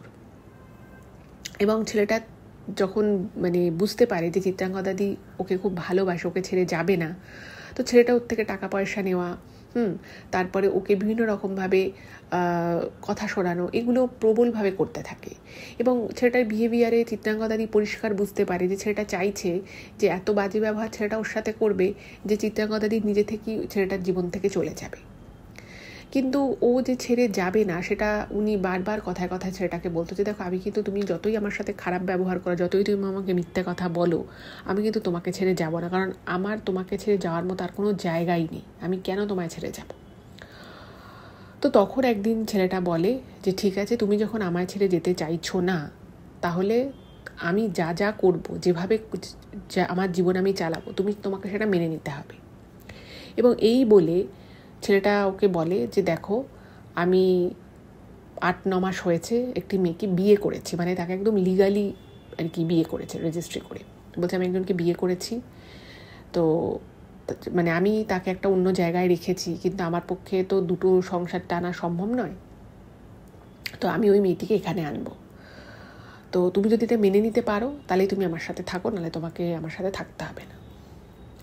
এটা যেদিন চিত্রাঙ্গদাদি শোনে, উনি মানে যাকে বলে ওনার পায়ের তলা থেকে মাটি সরে যায়। যাকে ভালোবেসে, যার উপরে ভরসা করে চিত্রাঙ্গদাদি ওনার বাড়ি ছেড়ে চলে এসেছিল, যার কাছে ভেবেছিল যে একটা মনের শান্তি পাবে, জীবনের একটা নতুন দিক তার জীবনে উদয় হবে, সেই সমস্ত কিছুকে নস্যাৎ করে, সেই সমস্ত স্বপ্ন ভঙ্গ করে যখন এই ছেলেটা বলল যে আমি আর তোমাকে ভালোবাসি, আমি অন্য একজনকে বিয়ে করেছি, এটা না চিত্রাঙ্গদাদি মেনে নিতে পারে না। মানে ছেলেটা বলে বাড়ি থেকে বেরিয়ে যায়। এবং উনি লিখেছেন যে ও তার ঠিক 2 দিন পরে বাড়ি আসে, এবং ওই 2 দিন আমি কিচ্ছু খাইনি, শুধু একটু হয়তো জল খেয়েছি। মানে আমি এতটাই শকে চলে যাই, আমি কোনো ফোন রিসিভ করিনি, আমি আমার কাজে যাইনি, আমি কিচ্ছু করতে পারিনি। আমি মানে বলছে যে আমি মনে মনে জানতাম যে নিশ্চয়ই ওর কোনো মেয়ের সাথে কোনো সম্পর্ক রয়েছে, কিন্তু ও যে আমার মুখের উপরেই কথাটা বলে দেবে বা এটা যে এরকমভাবে আমার সামনে আসবে, সেটা আমি কোনোদিন ভাবতে পারিনি। এবং প্রথম আমি এটাই বিশ্বাস করতাম যেটা ও বলতো, যে ও খুব কাজ নিয়ে বিজি আছে এরকম। কিন্তু সত্যি সত্যি যে ও অন্য কারোর সাথে সম্পর্কে আছে, তাকে বিয়ে করেছে, এটা আমার স্বপ্নেও আমি ভাবতে পারি। এটা কিন্তু ওনার কাছে রিয়েলি খুব শকিং ছিল। যাই হোক, তো এরপরে ওই ছেলেটি যাকে বিয়ে করেছিল তাকে নিয়ে ওই ফ্ল্যাটে আসে, আর এই দিদিকে বলে যে তুমি কিছুদিনের জন্য অ্যাটলিস্ট আমি তোমাকে একটা অন্য ফ্ল্যাট ভাড়া করে দিচ্ছি, মানে ফ্ল্যাট তো আলাদা করে আমি দিতে পারবো না তোমায় ভাড়া করে, তো তুমি কিছুদিনের জন্য আমি তোমাকে একটা পিজির ব্যবস্থা করে দিচ্ছি, তুমি সেখানে গিয়ে থাকো। আর এটাও জানায় ওনার সেই ফিয়ান্সে যে মেয়েটার থেকে নাকি কিছু টাকা পয়সা ধার করেছিল, তারপরে নাকি মেয়েটা ওর বয়ফ্রেন্ডকে আর কি ব্ল্যাকমেল করার পরে বিভিন্ন রকমের কথা শোনায়, তারপরে নাকি বিয়ে করতে বাধ্য হয়। তো বলে যে দেখো, আমি বিষয়টা থেকে খুব তাড়াতাড়ি বেরিয়ে আসবো, তুমি কিন্তু এই সময়টুকুতে আমাকে সাহায্য করো, আমাকে সাপোর্ট করো। আর যেহেতু সেই মুহূর্তে চিত্রাঙ্গদাদির কিছু করার ছিল না, অন্য আর কিছুই কোনো রাস্তা নেই, তো ওনাকে এটা মেনে নিতে হয়। তো বলে যে ঠিক আছে। এবং ওনার মনে মনে উনি জানতেন যে ওনার বয়ফ্রেন্ড ওনাকে যেটা বোঝাচ্ছে বা যেটা পুরো বিষয়টাকে যেরকমভাবে দেখানোর চেষ্টা করছে, খুব সম্ভব বিষয়টা সেরকম নয়। বাট ওই সময় ওনার কিছু করার ছিল না, উনি ওই কথাগুলোই বিশ্বাস করতে বাধ্য হয়। তো উনি একটা পিজিতে যায় এবং সেই পিজিতে গিয়ে উনি থাকা শুরু করে। এবং ওনার যে বয়ফ্রেন্ড, সে বলেছিল যে জাস্ট কিছুদিনের জন্য আমি এই বিয়েটার মধ্যে থাকবো, আমাকে থাকতেই হবে, আমাকে একটু সময় দাও, আমি সব কিছু ঠিক করে দেব। এবার চিত্রাঙ্গদাদি তো আশায় ছিল যে 1 মাস 2 মাস 3 মাস অ্যাটলিস্ট 3 3.5 4 মাসের মধ্যে হয়তো বিষয়টা থেকে ওনার হাজব্যান্ড, মানে হাজব্যান্ড হিসেবেই উনি নিজে ওই বয়ফ্রেন্ডকে মানত, বিয়ে তো হয়নি। কিন্তু উনি দেখছে যে যেটা উনি লিখেছে চিত্রাঙ্গদাদি, যে ওনার বয়ফ্রেন্ড ওনাকে ফোন করা অনেক কমিয়ে দিয়েছিল। তারপর ওই সময়ে পিজিতে থাকা, তারপরে কিছু কেনাকাটার ব্যাপার ছিল, তো সেই সব কারণে চিত্রাঙ্গদাদির কিছু টাকা পয়সার প্রয়োজন ছিল। তো যখন ওনার বয়ফ্রেন্ড ওনাকে বলে যে তুমি একটা পিজিতে শিফট করে যাও, তো তখন বলেছিল যে তোমার টাকা পয়সার কোনো কিছুর যদি কোনো প্রয়োজন হয় তুমি আমাকে আগে যেরকম বলতে এখনও সেরকমই বলবে, আমি যতটা পারবো তোমার সাহায্য করব। কিন্তু বাস্তবে বিষয়টা একদমই অন্যরকম হয়ে যায়। ওনার সেই বয়ফ্রেন্ড সে বলে যে দেখো, যতই আমি মিথ্যে সংসার করি না কেন, আমার তো এখানে একটা খরচা আছে, তো আমি তোমাকে এখন টাকা পয়সা বিশেষ কিছু দিতে পারবো না। ফোন করা কমিয়ে দেয়, দেখা করা কমিয়ে দেয়, সব কিছুই আর কি আগের মতো আর থাকে না। তো এরপরে কিন্তু বিষয়টা আস্তে আস্তে আরও অন্যরকম হয়ে যায়, এবং তখন চিত্রাঙ্গদাদি বুঝতে পারে যে আসলে ওনার বয়ফ্রেন্ড ওনাকে যে কথাগুলো বলেছে সেগুলোর অনেকটাই মিথ্যে কথা। কারণ উনি প্রমাণ পায়, বুঝতে পারে যে ওনার সেই লিভ ইন পার্টনার তার ওয়াইফের সাথে, তার লিগাল ওয়াইফের সাথে সাধারণভাবেই অনেক জায়গায় ঘুরছে, রেস্তোরাঁয় খেতে যাচ্ছে। মানে ওদের সম্পর্কের মধ্যে যে একটা দেয়া নেয়ার বিষয় রয়েছে, বা বিয়েটাও যে একটা মিথ্যে বিয়ে, সেটার কিন্তু কোনো প্রমাণ চিত্রাঙ্গদাদি পায় না। তো বুঝতেই পারছেন যে সেই সময় ওনার মনের অবস্থা প্রচণ্ড খারাপ হয়ে পড়ে, এবং সেইখানে মানে উনি পুরো ডেসপারেট হয়ে যায় যে কি করে সব কিছু ঠিক করা যায়। কারণ উনি কিন্তু ছেলেটাকে সত্যি খুব ভালোবাসত, এবং ছেলেটার প্রতি প্রচণ্ড একটা টান সে কিন্তু এইসবের পরেও অনুভব করতো। খালি মনে হতো যে ওই মেয়েটার জন্যই হয়তো ওর বয়ফ্রেন্ড ওর থেকে অনেকটা দূরে সরে গেছে। তো চিত্রাঙ্গদাদি ওনার অফিসের একজন মানে কলিগ ছিল, তো তার সাথে এই সমস্ত বিষয়গুলো মাঝে মধ্যে আলোচনা করত। তো সেই মেয়েটা তখন চিত্রাঙ্গদাদিকে বলে যে আমার জানো তো একজন চেনা পরিচিত আছে যে অনেক অসাধ্য সাধন করতে পারে, এবং বলছে যে আমি যার কথা বলছি মানে সে এতটাই পাওয়ারফুল যে তার কাছে নাকি কিছু লোকজন আসে, মানে বুঝতেই পারছেন যে মুম্বাইকে বলা হয় মায়ানগরী, অনেকে মডেলিং করতে, অনেকে অভিনয় করতে আসে। বলছে যে এরকম 3-4 জন নাকি নাম করা যারা টেলিভিশনে অভিনয় করে, সিরিয়াল করে, তারা নাকি মানে যখন তাদের স্ট্রাগলিং পিরিয়ড চলছিল তো ওনার কাছে নাকি এসেছিল, এবং উনি যেগুলো বলেছিল সেগুলো নাকি ঠিকঠাকভাবে ওরা করেছিল, এবং তারপরে ওরা বিভিন্ন জায়গায় কাজের সুযোগ পেয়ে যায়। বলছে যে তুমি যদি ওনার কাছে একবার যেতে পারো এবং উনি যা বলবে সেগুলো যদি তুমি করতে পারো, তাহলে কিন্তু তুমি তোমার বয়ফ্রেন্ডকে আবার যেরকম আগে তুমি নিজের করে পেয়েছিলে সেরকমই কিন্তু থাকবে, তাতে কিন্তু কোনো সমস্যা হবে না। তো বুঝতেই পারছেন যে মানুষ যখন একটা সমস্যার মধ্যে থাকে তখন কিন্তু সে এমন সিচুয়েশানের বশবর্তী হয়ে পড়ে যে সে ঠিক করছে না ভুল করছে সে বিষয়ে কিন্তু সে আর বুঝতেই পারে না, মানে তার সেই হুঁশটাই থাকে না যে সে কী করছে। তো উনি এক কথায় রাজি হয়ে গেল, বলল হ্যাঁ। তো থানে, মুম্বাই আশেপাশে যে থানে বলে যে জায়গাটা রয়েছে সেই থানেতে ওই লোকটা আর কি আসে। তো বলছে যে আমি তোমাকে অ্যাড্রেস দিয়ে দিচ্ছি, তুমি চলে যাবে। তো সকাল থেকেই লাইন পড়ে ওখানে, দেখো তুমি গিয়ে আর কি অ্যাপয়েন্টমেন্ট করতে পারো কিনা। তো চিত্রাঙ্গদাদি সকাল সকাল চলে যায় সেখানে, এবং অনেক কষ্ট করে লাইন দিয়ে আর কি ওনার কাছে যায়। তো যাওয়ার পরে গিয়ে মানে সমস্ত ঘটনা তাকে খুলে বলেছে। তো সে বলছে যে তোমার কাছে বয়ফ্রেন্ডের ছবি আছে? বলছে হ্যাঁ আমার কাছে ছবি আছে। বলছে ঠিক আছে তুমি আমাকে ছবিটা দাও। তো ছবিটা দিয়েছে। দেওয়ার পরে সে বলছে যে দেখো আমি তোমাকে কিছু জিনিস বলবো, সেগুলো কিন্তু তোমাকে ঠিক ঠিক করে করতে হবে, আর যদি তুমি ঠিক করে করতে পারো তাহলে কিন্তু তুমি ভালো কিছু রেজাল্ট পেলেও পেতে পারবে। কিন্তু তোমাকে একটা জিনিস খেয়াল রাখতে হবে যে আমি তোমাকে যেগুলো বলবো এবং যেভাবে বলবো সেগুলো কিন্তু তোমাকে ঠিক সেইভাবেই করতে হবে, অন্যথা হলে কিন্তু হবে না। তো উনি বললেন ঠিক আছে। তো তখন ওই লোকটা বলেছিল যে কিছু জিনিস দেয়, কিছু জিনিস চিত্রাঙ্গদাদিকে খেতে দেয়, আর বলে যে যে করেই হোক তুমি তোমার বয়ফ্রেন্ডকে একটা ছোট্ট কৌটো করে একটা জিনিস দেয়, বলে যে এই জিনিসটা তুমি কোনো খাবারের সাথে হোক খাইয়ে দিতে হবে তোমাকে। বলছে সেটা যেভাবেই হোক কিন্তু তোমাকে 2 দিন আমি তোমার সময় দিচ্ছি, এই 2 দিনের মধ্যে তোমার কাজটা করতে হবে, কারণ আমি যে জিনিসগুলো দিই সেগুলোর কিন্তু একটা টাইম ভ্যালু থাকে। তুমি যদি নিয়ে গিয়ে 4 দিন 5 দিন পরে কাজটা করো তাহলে কিন্তু হবে না। তো উনি বললেন ঠিক আছে। তো তারপরে আমি তো বললাম আপনাদেরকেই যে সেই সময় চিত্রাঙ্গদাদির সাথে কিন্তু ওনার বয়ফ্রেন্ডের কথাবার্তা অনেক কমে গেছিলো, অতটা বেশি ফোন করতো না, অত বেশি যোগাযোগ রাখতো না। তো অনেক বলে কয়ে চিত্রাঙ্গদাদি ওনার বয়ফ্রেন্ডকে একটা জায়গায় দেখা করতে বললো। আর উনি কী করেছে, উনি পিজিতে একটা ছোট্ট রান্না করার স্পেস ছিল, তো সেখানে একটা কিছু রান্না করে নিয়ে যায়। তো রান্না করে নিয়ে যায় এবং তার সাথে সাথে ওই যে জিনিসটা ছিল সেই জিনিসটা ওনার সেই খাবারের মধ্যে মিশিয়ে ওনার বয়ফ্রেন্ডকে দিয়ে দেয়। তো সেও খেয়ে নিয়েছে। খাওয়ার পরে তো মানে উনি আর কি কিছু কিছু রিচুয়ালস বলেছিল যে এগুলো এভাবে এভাবে করতে হবে, আর বলেছিল যে ওর গায়ে একটা তাবিজ দিয়েছিল, বলছে একটা ওর গায়ে তাবিজটা ছোঁয়াতে হবে, যেভাবেই হোক আপনাকে ছোঁয়াতে হবে। তো সেটাও ছুঁয়ে দিয়েছে। এবার লোকটা বলেছিল যে এতেই কাজ হয়ে যাবে, মানে বশীকরণ টাইপের যেটা করা সেটা হয়ে যাবে। এবার বলেছে যে ওয়েট করতে হবে। তো 1 সপ্তাহ 2 সপ্তাহ 3 সপ্তাহ কেটে যাচ্ছে। দেখছে যে ওনার বয়ফ্রেন্ডের তরফ থেকে কোনো মানে আলাদা করে যে প্রচুরবার ফোন করছে বা আগে যেরকম ওদের সম্পর্কটা ছিল সেরকম কোনো টান ভালোবাসা চিত্রাঙ্গদাদি কিছুই আর অনুভব করছে না। তো ওনার একটুখানি খারাপ লাগলো যে আমি এত কিছু করলাম, কিছুই তো হলো না। তো আবার উনি ওই ভদ্রলোকের কাছে যায়, থানেতে গিয়ে বলেছে যে আপনি যা যা বলেছেন আমি তো সব কিছুই করেছি, কিন্তু কিছুই তো হলো না। তো তখন উনি বললেন যে দেখো তোমাকে আরও অপেক্ষা করতে হবে, বা যদি মানে এই কাজে কিছু না হয় পরের মাসে তুমি যেটা করলে আবার তোমাকে আমি জিনিসগুলো দিচ্ছি, তো পরের মাসে এই জিনিসটা আবার তোমাকে রিপিট করতে হবে, আবার তোমার বয়ফ্রেন্ডকে ওই জিনিসটা খাওয়াতে হবে। এবং সেটাও বললো যে 2 থেকে 5 তারিখের মধ্যে কাজটা করতে হবে।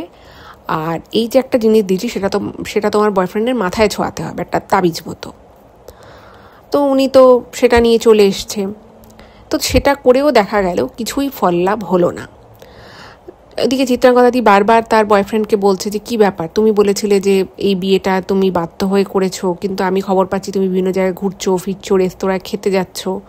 তখন ওর বয়ফ্রেন্ড বলছে যে দেখো আমি যদি প্রথম থেকেই বিষয়টা আমি আমার যাকে আমি বিয়ে করি তাকে যদি আমি বুঝিয়ে ফেলি যে আমি তাকে আর বেশি দিন রাখবো না আমার জীবনে, আমি তাকে ছেড়ে দেবো বা তার সাথে আমি সেপারেশনে চলে যাব, তো তাহলে তো এখন থেকেই সমস্যা হবে। আমাকে একটু সময় দাও, আমি ব্যাপারটাকে মিটিয়ে নেব, কারণ এখানে টাকা পয়সার তো ব্যাপার আছে। কারণ আমি যদি এখন একে ডিভোর্স দিয়ে দিই বা ডিভোর্স দেওয়ার কথাও বলি, তাহলে আমার থেকে টাকা পয়সাগুলো চাইবে। তো এইটা কিন্তু আমাকে সময় দিতে হবে, তোমার অ্যাটলিস্ট 1-2 বছর তোমায় দিতেই হবে। তো চিত্রাঙ্গদাদি বলছে যে আমি তাহলে 1-2 বছর কী করবো, আমি এই পিজিতে থেকে যাব? বলছে যে দেখো আমার কিছু করার নেই, তুমি যদি মনে করো যে তুমি অন্য কারোর সাথে ঘর বাঁধবে বা অন্য কারোর সাথে তুমি চলে যাবে, তাহলে তুমি সেটা যেতেই পারো, কারণ আমি এখন এমনভাবে ফেঁসে আছি, আমার এই অবস্থা থেকে উদ্ধার হতে অনেকটা সময় লেগে যাবে। তুমি যদি ততদিন আমার সাথে থাকতে পারো তাহলে থাকো, যদি না মনে হয় যে না তুমি আমাকে সাথ দেবে না, থাকবে না, তা তুমি নাও থাকতে পারো, এটা তোমার উপরে পুরোপুরি। কিন্তু চিত্রাঙ্গদাদি একটা এমন সিচুয়েশনের মধ্যে ছিল, জীবনে একটা এমন মোড়ে দাঁড়িয়েছিল, ওনার আর যাওয়ার কোনো জায়গা নেই। আর সত্যি উনি ছেলেটাকে প্রচণ্ড ভালোবাসত, ফলে তাকে ছেড়ে অন্য কারোর কাছে যাওয়া বা অন্য কারোর সাথে সংসার করা, অন্য কাউকে ভালোবাসা, এটা কিন্তু ওনার পক্ষে একেবারেই সম্ভবপর ছিল না। তো উনি তখন ভাবলেন যে না, আমাকে অন্য কিছু একটা করতেই হবে। মানে উনি তখন একদম পুরোপুরি পাগল হয়ে গেল যে কী করে ওই মেয়েটাকে ওনার বয়ফ্রেন্ডের জীবন থেকে সরানো যায়। তখন উনি অনেক মানে এদিক ওদিককার লোকেদের থেকে খোঁজ খবর পেয়ে ওনাকে একজন বলল যে দেখো তুমি যেটা চাইছো সেটা যদি তোমাকে করতে হয়, যদি তাড়াতাড়ি করতে হয়, তাহলে তোমাকে অন্য পন্থা অবলম্বন করতে হবে। তুমি এই সোজা সাপটা পথে কিন্তু তোমার বয়ফ্রেন্ডকে ফিরে পাবে না। ওই মেয়েটার থেকে যদি তোমাকে তোমার বয়ফ্রেন্ডকে আলাদা করতে হয়, ওই মেয়েটার ক্ষতি করতে হবে, তোমায় এমন কিছু করতে হবে যাতে ওই মেয়েটা তোমার বয়ফ্রেন্ডকে ছেড়ে চলে যায়, বা এমন সিচুয়েশান হয় যে তোমার বয়ফ্রেন্ড এবং ওই মেয়েটা স্বাভাবিকভাবে যেন সংসার না করতে পারে। তো সেরকমভাবেই মানুষ যখন দেখবেন কিছু একটার জন্য ডেসপারেট হয়ে যায়, সে কিন্তু অনেক মানে কোন লেভেলে যে সে চলে যেতে পারে সেটা সে হয়তো নিজেও বুঝতে পারে না। তো তখন উনি একজনের খোঁজ পায়, এরকম করে খোঁজ করতে করতে একজনের খোঁজ পায় যে এই ধরনের কালো জাদু বা কালো বিদ্যা ভয়ঙ্কর রকমভাবে করতে পারে। এবং তার সাথে দেখা করার জন্য মানে তার খোঁজ নেওয়ার জন্য কিন্তু মানে ভোপাল যেতে হয়, মধ্যপ্রদেশের ভোপাল বলে যে জায়গাটা রয়েছে সেখানে তার খোঁজ পায়। বলে যে আমি সেখানেই যাব। তো চিত্রাঙ্গদাদি সেখানে চলে যায় এবং সেখানে যাওয়ার পরে উনি সমস্ত কথা বলে। তো ওটা একজন ভদ্রমহিলা ছিলেন। তো ভদ্রমহিলা বলছে যে দেখো তো তুমি যা বলছো আমি সেটা করে দেব, কিন্তু তোমার মনে কিন্তু অনেক সাহস রাখতে হবে, মানে তুমি যে জিনিসটার মধ্যে মানে যেতে চাইছো, যেটা করতে চাইছো, সেটা কিন্তু খুব মারাত্মক একটা জিনিস। হতেই পারে এটা করতে গিয়ে তোমার কোনো শারীরিক সমস্যা হতে পারে, তোমার বয়ফ্রেন্ডের কোনো সমস্যা হতে পারে, তখন কিন্তু তুমি আমাকে বলতে পারবে না, কারণ এটা মারাত্মক জিনিস। এখানে মানে যার ক্ষতি তুমি করতে চাইছো বা যেটা চাইছো সেটা তো হবেই, কিন্তু তার সাথে সাথে আরও অন্যান্য কিছুও কিন্তু ঘটতে পারে। আমি বলছি না যে অন্য কোনো কিছু ঘটবে না, শুধু তুমি যেটুকু চাইছো সেটুকুই হয়ে বেরিয়ে আসবে, সেটুকু কিন্তু নাও হতে পারে। তো সব রকমের পরিস্থিতির জন্য যদি তুমি নিজেকে প্রস্তুত রাখতে পারো তবেই কিন্তু তুমি এটা করো, নাহলে কিন্তু তুমি করো না। তো চিত্রাঙ্গদাদি বলছে যে দেখুন, আপনি আমাকে যা বলবেন আমি তাই করতে রাজি আছি, কিন্তু আমি একটা জিনিসই চাই, আমার বয়ফ্রেন্ড যেন আমার জীবনে ফিরে আসে, ও যেন ওর সাথে সংসার না করে। কারণ মানে ওনার বয়ফ্রেন্ড ওনাকে বলছে যে দেখো আমি তোমাকেই ভালোবাসি, তোমার সাথে আমি এতগুলো দিন থেকেছি, তোমার সাথে আমার জীবনের এতটা সময় আমি কাটিয়েছি, আর আমি হঠাৎ করে অন্য কাউকে শুধু শুধু তো আর বিয়ে করিনি, নিশ্চয়ই খুব ঠেকায় পড়েই বিয়েটা করেছি। তো এই যে কথাগুলো ওনার বয়ফ্রেন্ড ওনাকে বলতো, সেটা না উনি বিশ্বাস করেছিল। তো তখন উনি বলে যে করেই হোক তোমাকে ওই বাড়িতে ঢুকতে হবে, এবং তুমি ওরা আর কি যে ফ্ল্যাটে থাকে সেই ফ্ল্যাটে তোমায় ঢুকতে হবে, এবং সেখানে ঢুকে ওখানে ওদের যে রান্নাঘর আছে সেই রান্নাঘরে তোমাকে একটা জিনিস রেখে আসতে হবে। এবং শুধু রান্নাঘরে রেখে আসতে তাই নয়, ওদের যে বেডরুম, সেই বেডরুমের খাটের যে তোষক রয়েছে, বলতে সেই বেডের নিচে তোমাকে একটা ছোট পুটলি দেব, সেটা তোমাকে রাখতে হবে, এবং সেটাও রাখতে হবে কোনো মঙ্গলবার দেখে। আর এটাও বলে দেয় যে তুমি যে কাজটা করছো সেটা যেন কেউ দেখতে না পারে, বা যে যেন কেউ জানতে না পারে। যদি কেউ জানতে পেরে যায় যে তুমি এই কাজটা করতে ঢুকছো বা তোমার হাতে কিছু একটা আছে, সেটা যদি অন্য কেউ দেখে ফেলে, তাহলে কিন্তু এটা এফেক্টিভ হবে না। তার সাথে সাথে এটাও উনি বলেন যে ওই বাড়ির যে মেন যে দরজাটা, সেই দরজায় উনি একটা মন্ত্র পড়ে কিছু সর্ষে দিয়ে দেয়, কালো সর্ষে, বলে যে এই সর্ষেটা তোমাকে ছিটিয়ে আসতে হবে। এবং ওই ফ্ল্যাটের যে বাথরুম রয়েছে, বলছে সেই বাথরুম থেকে একটুখানি জল নিয়ে, বাথরুমের কল থেকে জল নিয়ে একটা জিনিস তোমাকে আমি দিচ্ছি, সেটা পুরো সারা ঘরের কোনায় কোনায় ছিটিয়ে চলে আসতে হবে। এবং তোমাকে কাজটা একা করতে হবে, তুমি কাউকে নিয়ে গেলে চলবে না, এবং যাদের জন্য তুমি এই কাজটা করছো তারা যেন ঘুণাক্ষরও টের না পায়। খুব ভালো হয় যদি তারা সেই সময় ফ্ল্যাটে না থাকে। তো এটা তো বেশ একটা মুশকিলের বিষয়। তো তখন চিত্রাঙ্গদাদি আর অত ভাবেনি, বলছে যে আপনি যা বলবেন আমি তাই করব, কিন্তু আমি আমার বয়ফ্রেন্ডকে ফিরে পেতে চাই আমার জীবনে। উনি বললেন যে তুই চলে যা বাড়ি, যা বললাম সেটা কর, তোকে আমাকে আর দ্বিতীয়বার আমার কাছে আসতে হবে না, আমি যা বললাম সেটা করে ফেল। এবার উনি তো ভাবলেন যে ঠিক আছে, ভালো কথা। তো চিত্রাঙ্গদাদি কী করলেন, উনি ওনার বয়ফ্রেন্ডকে ফোন করলেন। এবার কোনো না কোনোভাবে তো ওই ফ্ল্যাটে ঢুকতে হবে। এবার ওই ফ্ল্যাটে তো আর ওনার বয়ফ্রেন্ড থাকলেও চলবে না, আর তার যে যার সাথে রয়েছে তার যে বউ, তার সে থাকলেও চলবে না। তো কোনো একটা ছুতো করে ফ্ল্যাটে ঢুকতে হবে। তো ওই চিত্রাঙ্গদাদির কাছে একটা ফ্ল্যাটে স্পেয়ার কি ছিল, আগে থেকেই ছিল, কারণ যেহেতু দুজনেই চাকরি করতো, তো ওর কাছে একটা কি ছিল। তো চিত্রাঙ্গদাদি বলছে যে দেখো, ওই ফ্ল্যাটে আমি একটা খুব ইম্পর্টেন্ট ডকুমেন্ট ফেলে এসেছি, আমার ওই ডকুমেন্টটা লাগবে। তো তখন বলছে তোমার কোন ডকুমেন্ট আছে, কই আমি তো দেখিনি তোমার কোনো ডকুমেন্ট আছে।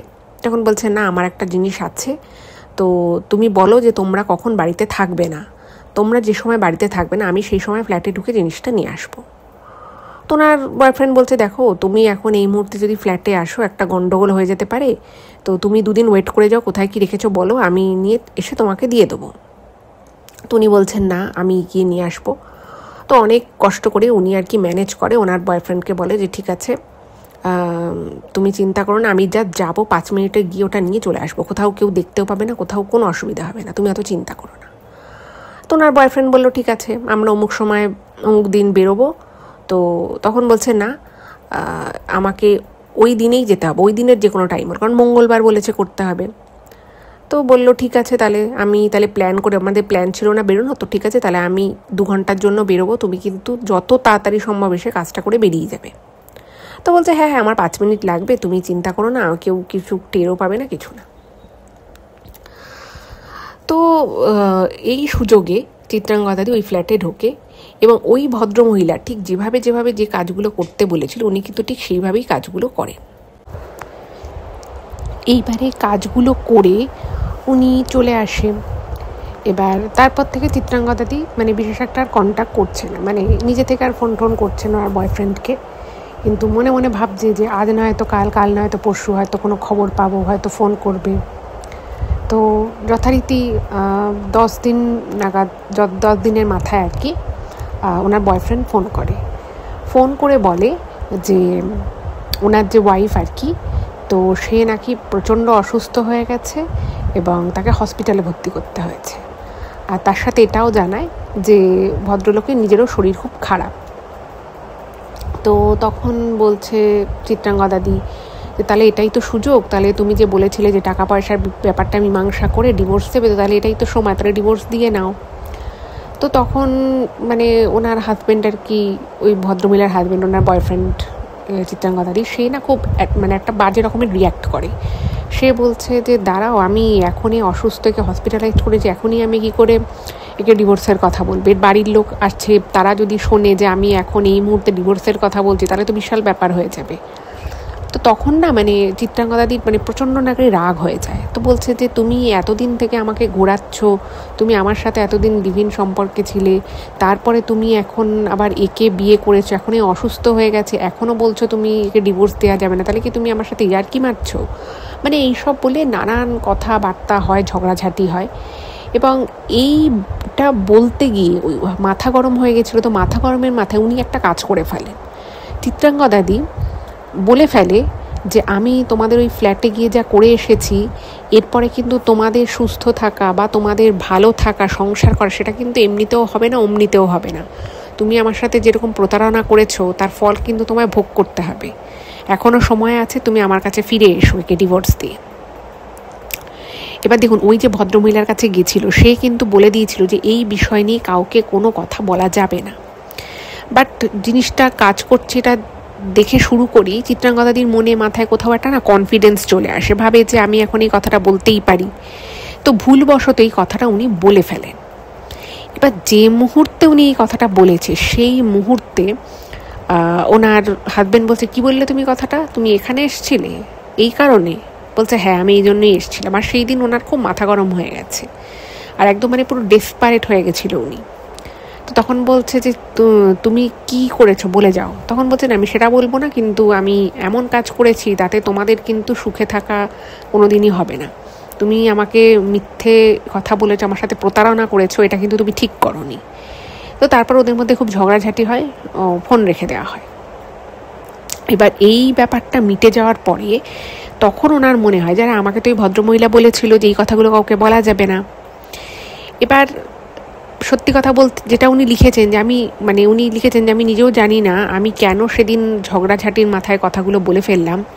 বাট যেদিন চিত্রাঙ্গদাদি কথাগুলো ওনার বয়ফ্রেন্ডকে বলে, ঠিক সেই দিন থেকে চিত্রাঙ্গদাদির জীবনে একটা নতুন ঝড় বয়ে যাওয়া শুরু হলো। ওই দিন থেকে কিন্তু চিত্রাঙ্গদাদি নিজেও প্রচণ্ড অসুস্থ হয়ে পড়ে। মানে অসুস্থতাটা কীরকম দেখুন, সারাদিন ভালো থাকতো, রাতের বেলা হলেই তীব্র মাথা যন্ত্রণা করতো, গা হাত পা কীরকম মাঝে মধ্যে কেঁপে উঠতো, আর খালি মনে হতো মানে হয়তো খাটে শুয়ে আছে, খালি মনে হতো খাটটা নড়ছে, আশপাশের দেওয়ালটা নড়ে যাচ্ছে।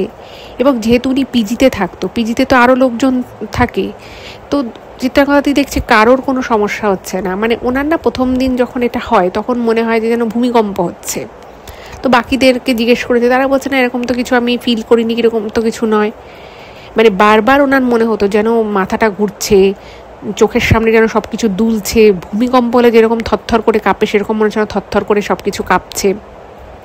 আর প্রতি মুহূর্তে ওনার রাতের বেলা মনে হতো কেউ যেন ওনার গলার কাছটা চেপে ধরে রেখেছে। এই জিনিসটা হওয়া শুরু হলো। এবার প্রথম যেদিন এই জিনিসটা, সেদিন ভেবেছে যে এত ট্রেস, এত কিছুর মধ্যে ওনার হয়তো শরীরটা খারাপ হয়েছে। বাট যত দিন এগোতে থাকলো, ওদিকে কিন্তু ওনার যে লিভ-ইন পার্টনার, সে যাকে বিয়ে করেছে, দুজনেই অসুস্থ, দুজনের মধ্যেই মানে কেউই ভালো নেই। ওদের মধ্যে একটা টাকা পয়সা বিষয় নিয়ে, যেহেতু সত্যি সত্যি ওনার যে লিভ-ইন পার্টনার ছিল সে অনেক টাকা ধার করেছিল ওই মহিলার থেকে যাকে বিয়ে করেছিল, সেখানে একটা বিশাল অশান্তি হচ্ছে। এদিকে কিন্তু এত কিছু করে চিত্রাঙ্গদাদি নিজেও কিন্তু ভালো ছিল না। এবং আস্তে আস্তে যত দিন এগোতে থাকে তত কিন্তু চিত্রাঙ্গদাদি প্রচণ্ড শরীর খারাপ হতে থাকে, মানে একদম ডাউন হয়ে যায়। ও যেখানে কাজ করতো সেখানে কাজকর্ম ঠিক মতো করতে পারছে না।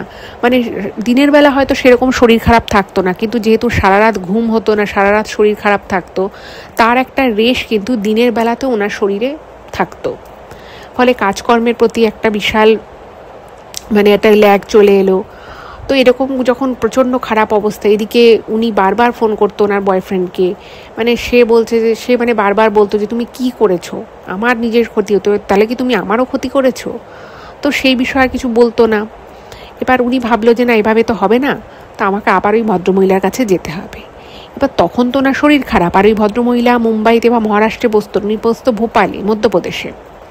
তো যাই হোক, উনি অনেক কষ্ট করে মধ্যপ্রদেশে যায় এবং সেখানে গিয়ে যখন ওই ভদ্রমহিলাকে উনি কথাগুলো বলে যে আমার সাথে এরকম ঘটনা ঘটছে, তো তখন বলছে যে আমি তো তোমাকে আগেই বলেছিলাম যে এই জিনিসগুলো ভীষণ মারাত্মক জিনিস, এই জিনিসগুলো যারা করে তারা কিন্তু প্রচণ্ড রিস্ক নিয়ে করে।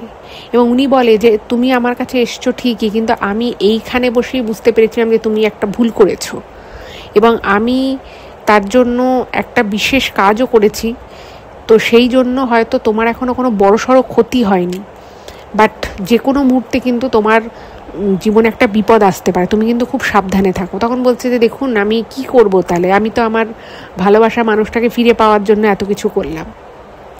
তো তখন ওনাকে আর কি উনি বলেন যে ঠিক আছে, তুমি একটা কাজ করো, তোমার যা অবস্থা আমি দেখছি তোমার অবস্থা কিন্তু খুব একটা ভালো নয়, এবং যে কোনো মুহূর্তে তোমার সাথে কিন্তু কোনো একটা কিছু খারাপ ঘটতে পারে। তো তুমি কাজ করো, তুমি আজকের দিনটা বাদ দিয়ে কালকের দিন আমার একটা আশ্রম আছে, ওনাদের আর কি ওখানে ভোপালে একটা কোনো আশ্রম আছে, বলছে যে ওই আশ্রমে আমার সাথে তুমি যাবে, সেখানে আমি একটা বিশেষ যজ্ঞ করব, তো তুমি সেই যজ্ঞ সেদিন হবে, তো তুমি সেখানে থেকো। তো ওই সময় আর কি যেটা লিখেছে চিত্রাঙ্গদাদি, যে ওনার শরীরের অবস্থা এতটাই খারাপ ছিল, না ওনার খেতে ইচ্ছে করতো, না ওনার ঘুম আসতো, না ওনার মানে ইভেন জল তেষ্টাটাও পেতো না, মানে বাঁচার ইচ্ছেটুকু সব চলে গেছিলো। এবং ওনার মানে সবসময় ওনার ফিল হতো যেন ওনার কোনো খুব জটিল রোগ হয়েছে। মন মেজাজ তো ভালো থাকতোই না, ইভেন মানুষের তো খিদে পায়, জল তেষ্টা পায়, সেগুলোও চলে গেছিলো, আর উনি একদম রোগা হয়ে গেছিলো। যাই হোক, তো সেই পরের দিন সেই মন্দিরে আর কি উনি যান, সেই আশ্রমে, এবং সেখানে ওনার একটা যজ্ঞ করার কথা ছিল, তো সেই যজ্ঞে উনিও বসে। তো ওটাকে আহুতি বলে যে তুমি যজ্ঞে আহুতি দাও।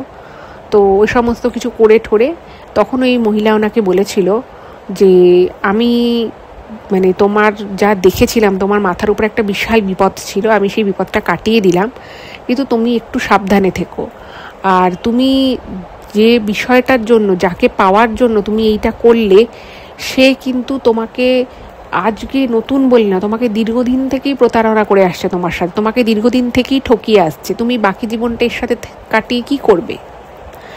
মানে যেটা চিত্রাঙ্গদাদি লিখতে চেয়েছে, যে ওই মহিলা বলে যে তোমার সাথে অনেক দিন থেকেই প্রতারণা করছে, অনেক দিন থেকেই তোমাকে মিথ্যে কথা বলছে, তোমার অসহায়তা সে সুযোগ নিয়েছে। এবং সত্যি সত্যি উনি লিখেছে যে চিত্রাঙ্গদাদি নিজেও কিন্তু মানে টুকটাক প্রচুর টাকা পয়সা দিয়ে ওনার সেই লিভ ইন পার্টনারকে সাহায্য করেছিল, এবং তার মানে অ্যাকচুয়ালি ভালোবেসেছিল। তো ভালোবাসলে একে অপরকে দেখাশুনো করা, তার সময় অসময়ে তাকে টাকা পয়সা দিয়ে সাহায্য করা, এটা কিন্তু ওনার কাছে খুব স্বাভাবিক একটা বিষয় হিসেবেই ছিল। কখনোই চিত্রাঙ্গদাদি মনে করেনি যে আমি টাকা কেন দেব বা আমি ওর হয়ে কেন কথা বলবো, এটা কিন্তু ওনার কোনো দিনই মনে হয়নি। আর যেহেতু একেবারেই ফ্যামিলির দিক থেকে কোনো সাপোর্ট ছিল না, ফ্যামিলির যে একটা বন্ডিং থাকে সেটাও যেহেতু কোনো কালই সেরকম ছিল না, তো ওনার পুরো ফোকাসটা, পুরো ভালোবাসার ভরসার জায়গাটা কিন্তু এই ছেলেটা হয়ে উঠেছিল।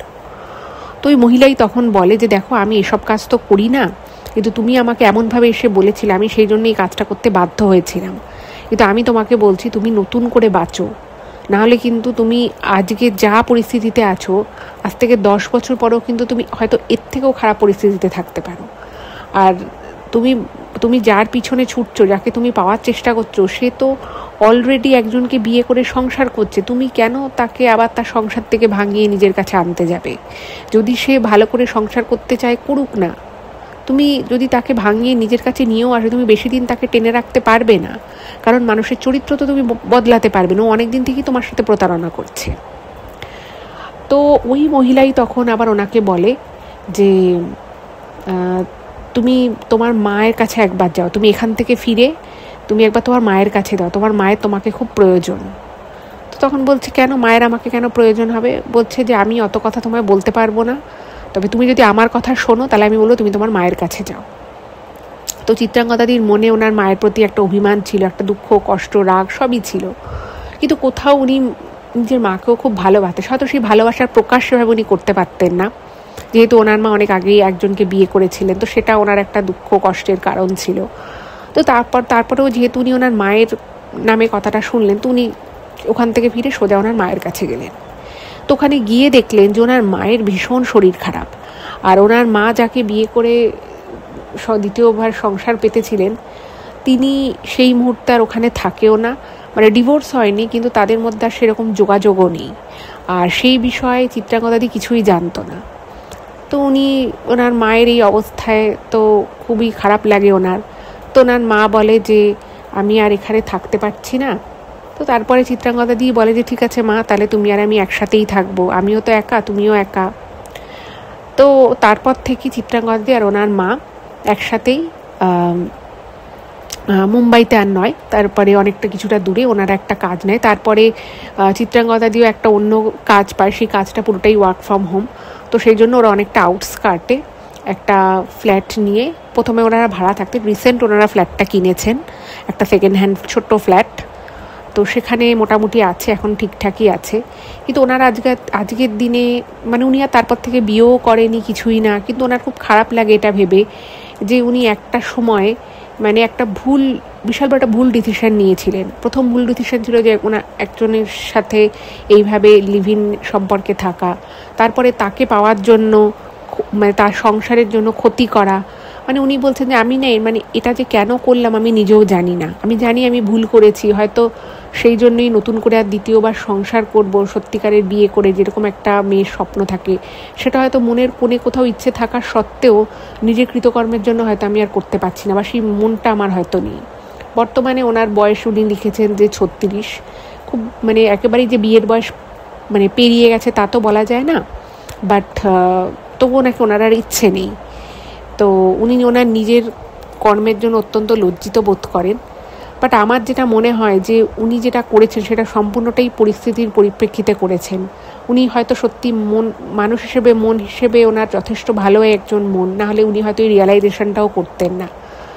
তো একটা জিনিস ঠিক, বাবা মায়ের মধ্যে যদি বনিবনা না থাকে, তারা যদি একটা মানে ব্রোকেন ফ্যামিলি নিজেদের ছেলে মেয়েকে দেয়, তাহলে হয়তো তারা এভাবেই ভেসে যায়। বর্তমানে ওনার ভাইয়ের সাথেও যোগাযোগ আছে, ওনার ভাই বিয়ে করেছে, ভাই অন্য জায়গায় থাকে, ওনার বাবা আর বেঁচে নেই। তো সব কিছু মিলিয়ে আজও উনি খুব কষ্ট পান ওনার জীবনের সেই সময়গুলোর কথা ভেবে। যাই হোক, এটাই ছিল ঘটনা। কেমন লাগলো জানাবেন, আর যদি আপনাদের কোনো কমেন্ট থাকে তাহলে অবশ্যই করবেন। উনি লিখেছেন যে আপনার চ্যানেলে এই ঘটনাটা শোনার পরে যারা যে কমেন্ট করবে আমি সবকটাই পড়বো। আমি নিজেও জানতে চাই যে আমার জীবনের এই কথাটা শুনে কে কী ভাবছে, কে কী চিন্তা করছে। তো আপনারা যে যা কমেন্ট আপনাদের মনে হয় আপনারা কিন্তু অবশ্যই কমেন্ট করবেন। আর যদি ভালো লাগে এই ঘটনাগুলো একটু ফেসবুক হোয়াটসঅ্যাপে শেয়ার করে দিন। খুব ভালো থাকবেন, দেখা হবে আবার পরবর্তী এপিসোডে। আর চিত্রাঙ্গদাদির জন্য অনেক শুভেচ্ছা রইল, আগামী জীবন যেন খুব ভালো কাটে। নমস্কার।